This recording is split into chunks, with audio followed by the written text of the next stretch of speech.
The main symptoms can be genital ulcers, mouth ulcers, tiredness, trouble with your eyes, trouble with your joints, generally just feeling tired, bad headaches, continuous headaches. I was getting bad skin. I had psoriasis on my hands and my feet.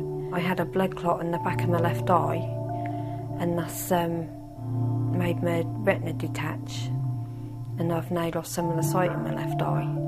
Mentally, I actually became so I couldn't leave the house because I was scared that anything could happen.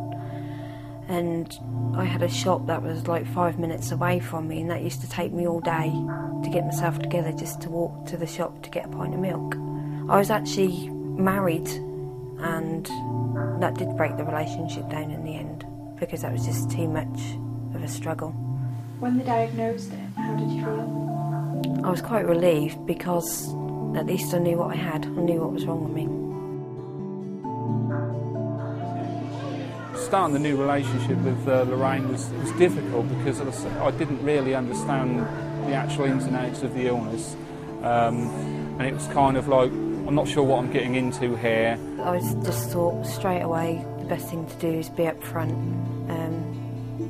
Within a few weeks of meeting him, I explained everything to him, and he just said, well, that's part of you, so I'll go along with it, and so far it's been fine.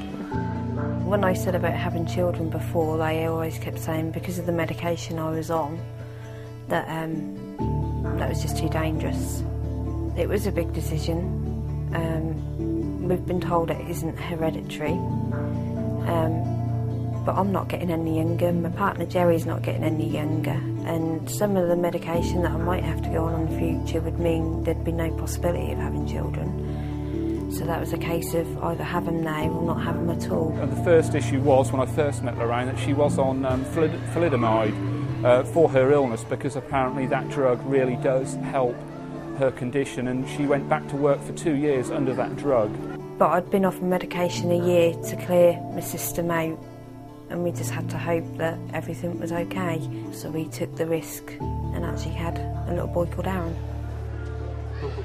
He's a healthy boy and he's a happy chap, you know, he loves his life, and he just, he's wonderful really.